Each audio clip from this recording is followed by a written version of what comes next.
우리 최고위원님들 고생하셨습니다. 지금 국정감사가 계속 중인데 민생을 챙겨야 될 정부 여당이 오히려 정쟁을 격화시키고 있습니다. 야당이 정쟁을 하더라도 여당 입장에서 오히려 민생을 챙겨야 되는데 완전히 반대 현상이 벌어지고 있습니다. 여당이 야당을 공격하고 있습니다. 이 국정을 하자는 게 아니라 정쟁을 하자고 나오고 있는 이 정부 여당, 국민이 왜 현 정부에 대한민국을 이끌어갈 권력을 맡겼는지 다시 한번 되돌아보시기 바랍니다. 정치가 왜 존재하는지, 대통령과 국회의원과 이 정치 집단은 대체 왜 권한을 부여받았는지를 진지하게 되새겨 볼 때라는 생각이 듭니다. 우선 첫 번째로 지금 최근에 정부 측에서 대기업이 부자라는 건 프레임이다, 이런 해괴한 소리를 했다고 합니다.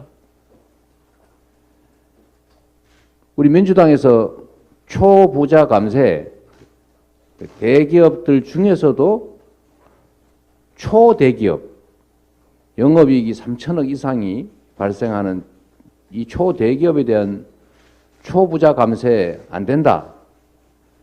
또 양도소득, 주식 양도소득세 100억까지 면제 주자. 이게 초부자 감세 아니겠습니까? 집도 3채 이상 가진 사람들에 대한 누진과세 없애자. 그러면 집 500채, 1000채 사가지고 싹쓸이 하라는 얘기입니까? 이런 데 대한 감세를 지금 계속 강행하겠다고 하는데 이게 이 정부가 우리 5천만 국민을 위한 정부인지 상위 0.01%를 위한 특권 정부인지 도대체 알기가 어렵다, 그런 말씀드립니다. 감세하면 경제 살아난다, 이런 해괴한 얘기하고 있는데 지금 바이든 정부가 지금 만든 IRA법, 소위 인플레 억제법도 기실 그 내부 본질은 법인세 증세입니다. 그리고 영국의 보수당이 감세하겠다고 했다가 최근에 철회했습니다. 독일, 유럽 국가들은 오히려 횡재세 도입해서 이 많은 초과이익 내고 있는 기업들한테 추가 세금을 걷고 있습니다. 그런데 우리 정부는 완전히 반대로 가고 있습니다. 이 초부자 감세, 우리 민주당 결코 용납하지 않겠다, 이 말씀 드립니다. 자꾸 고집 부려서 양극화 완화, 심화시키는 그런 일 포기하시기 바랍니다. 정말로 민생과 경제가 중요합니다. 정쟁을 하더라도 기본적으로 민생과 경제를 챙겨가면서 해야 될 텐데 이 현 정부 보면 민생 경제를 완전히 포기한 것 같습니다. 우리가 보통 안보가 경제다, 평화가 경제다, 이렇게 얘기합니다. 근데 지금 안보 불안이 참으로 심각합니다. 이 안보 불안은 곧 경제 불안으로 이어집니다. 우리 국민들 사이에 이러다가 혹시 다시 국지전이나 전쟁 벌어지는 거 아니냐, 이런 걱정들이 점점 늘어나고 있습니다. 왜 국민들에게 이런 걱정을 하게 합니까? 낙탄 사고는 일회적인 사고라고 변명할지 혹시 모르겠지만 지금 더 심각한 문제가 벌어지고 있습니다. 바로 한미일 합동 군사 훈련입니다. 지금 일본은 과거 남침보다 5년 전까지 한국을 무력 지배했던 나라입니다. 과거에 대해서 진지하게 반성하고 사과하지 않습니다. 인권 침해, 위안부, 강제징용 문제 가지고 계속 오히려 문제 삼습니다. 독도가 자기 땅이라고 끊임없이 우깁니다. 독도를 분쟁 지역화하려고 계속 시도하고 있는데 일본 헌법조차도 자위대는 군대가 아니다. 교정권이 없다라고 하고 있는데 대한민국 국군이 미군과 함께 한미 군사훈련하는 거야 누가 뭐라 하겠습니까? 그런데 일본을 끌어들여서 한미일 합동 군사훈련을 하면 일본 군대, 일본 자위대를 정식 군대로 인정하는 것으로 해석될 수 있지 않습니까? 지금 한미일 군사동맹이 초미의 관심사입니다. 우리 국민들은 한미일 군사동맹 원치 않습니다. 그게 이 한반도 정세에 엄청난 위해를 가할 수 있다고 믿기 때문입니다. 그런데 한미일 합동 군사훈련을 하면 이게 결국은 한미일 군사동맹으로 가는 징검다리가 될 수 있다는 것입니다. 한일 관계가 제대로 정립되지도 않은 상태에서 일본의 자위대를 군대로 공식 인정하는 근거가 될 수 있고 일본의 군사 대국화, 보통 국가화를 떠받쳐 줄 수 있는 한미일 군사 합동훈련에 대해서 우리 정부가 명백하게 사과하고 다시는 이런 한미일 합동 군사훈련을 하지 않겠다는 약속하고 한미일 군사동맹에 대해서도 분명한 입장을 반드시 밝혀야 합니다. 저는 이게 윤석열 현 대통령께서 전에 일본 자위대가 유사시에 한반도에 들어올 수도 있지만 이라고 말했던 것이 현실화되는 게 아닌가 하는 걱정이 됩니다. 이거 외교 참사에 이은 국방 참사입니다. 도대체 각 영역에서 이렇게 국정을 엉망으로 흐트러뜨리고 망가뜨려서 대체 어떻게 하겠다는 것입니까? 지금 이 혼란의 와중에 일본을 한반도로 끌어들이자는 것입니까? 일본군을? 그리고 특히 문제는 이게 독도 인근에서 벌어지고 있다는 것입니다. 전에는 정보훈련을 하더라도 또 필요한 경우에는 최소한 제주도 남쪽에서 했습니다.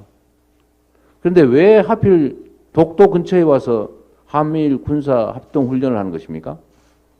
제가 어제 그 문제를 지적한 직후에 오후에 또 군사 훈련을 대놓고 했습니다. 저는 이게 일본의 이익을 위한 대한민국 국방이 대한민국의 군사 안보를 지키는 것이 아니라 일본의 군사 이익을 지켜주는 행위라고 생각이 됩니다. 그야말로 극단적 친일 행위다. 대일 굴욕 외교에 이은 극단적 친일 국방 아니냐라는 생각을 할 수밖에 없습니다.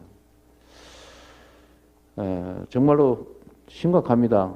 갈수록 이 한반도의 불안정성이 높아지고 있습니다.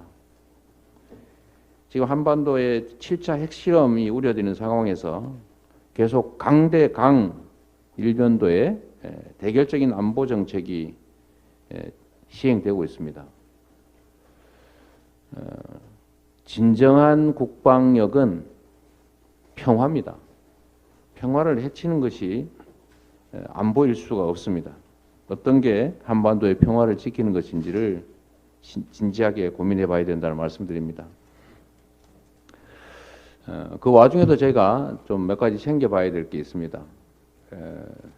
지금 감세도 감세지만 지금 농민들 쌀값 문제가 지금 계속 심각한데 전에 우리 민주당이 쌀값 안정을 위해서 자동 격리 제도를 만들자 라고 해서 법안 소위에서 저희가 처리를 했더니 기권하고 나가버린 다음에 이 본 전체 회의에서 통과를 못하게 지금 안건조정회의에 또 회부하는 그런 방해 작전을 국민의힘이 하지 않았습니까?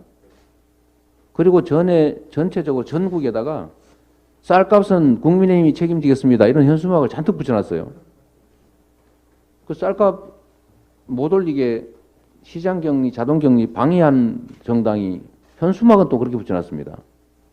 그래서 반드시 이거 처리해야 되는데 지금 전체 안건조정회의는 어떻게 되고 있습니까? 우리 혹시 원내수석 대표님?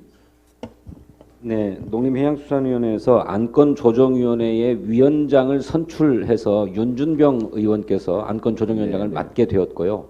그래서 구성은 완료되었고 다음 주 수요일 10월 12일 날 본격적인 법안 심사 안건 조정을 위해서 안건조정위원회가 소집되어 있는 상태입니다. 근데 그러면 여기에 국민의힘 의원들, 안건조정위원들이 참석해서 논의를 할 것인지 하는 것은 아직 숙제입니다. 최대한 신속하게 계속 국민의힘이 발목 잡기로 나오고 있는데 지금 국민들께서 이걸 지켜보고 계시니까요.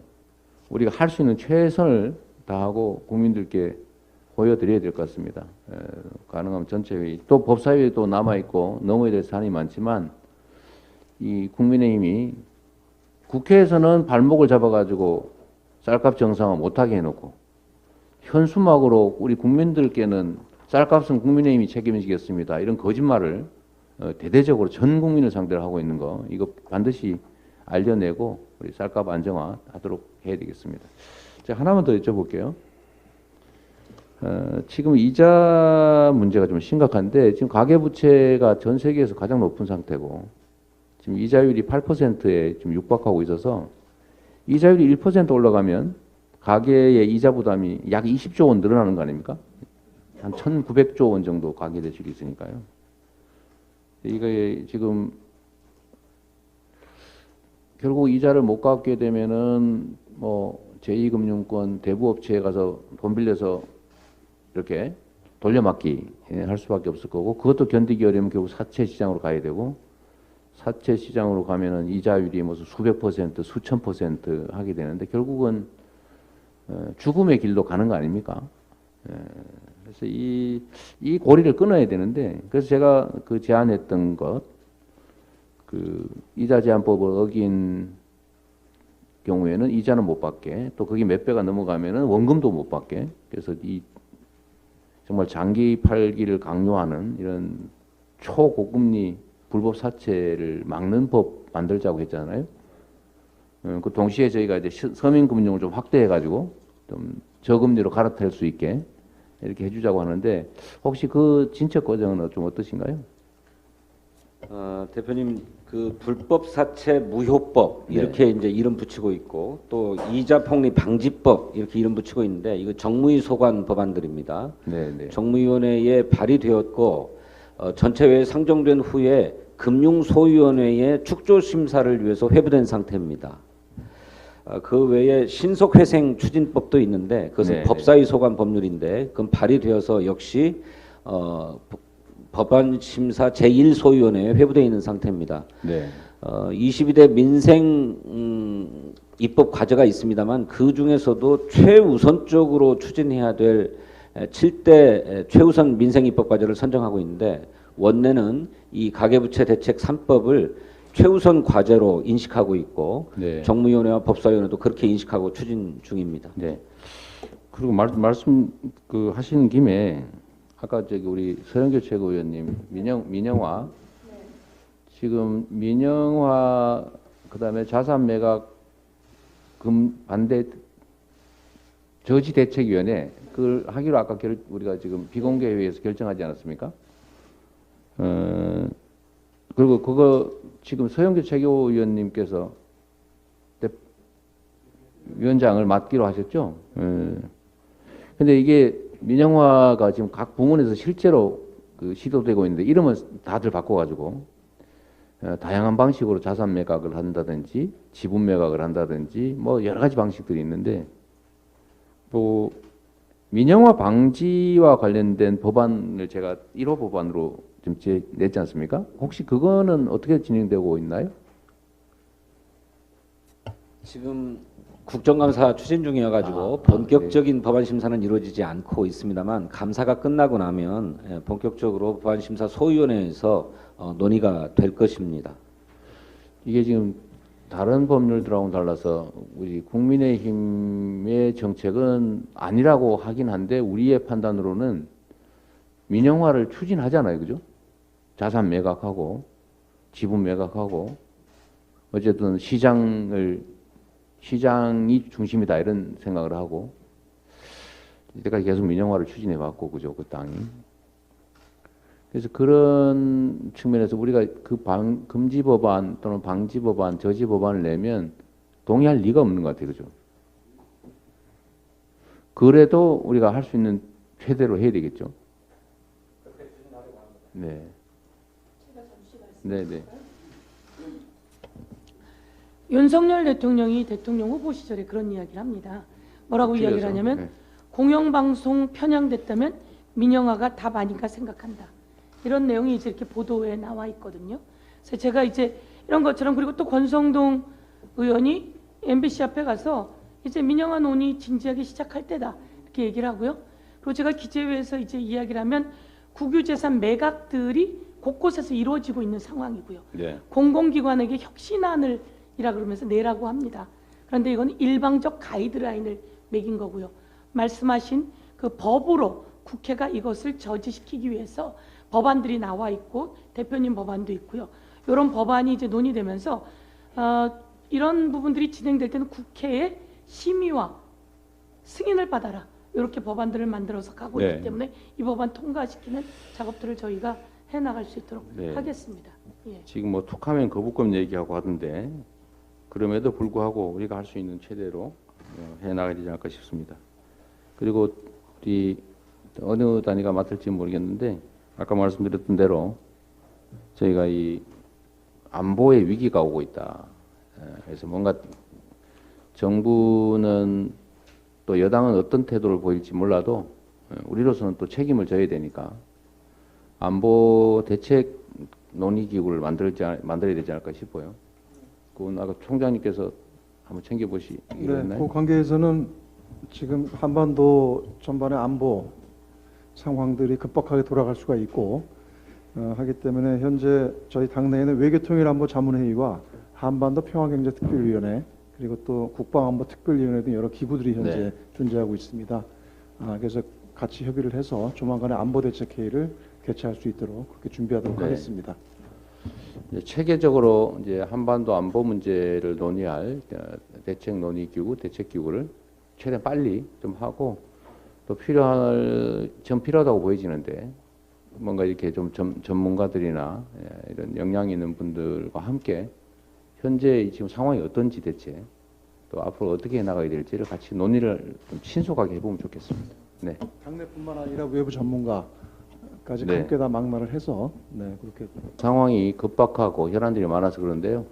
일단 공개회의는 여기까지 하고 다시 또 아까 말씀드린 대로 좀 더 논의를 이어가도록 하겠습니다.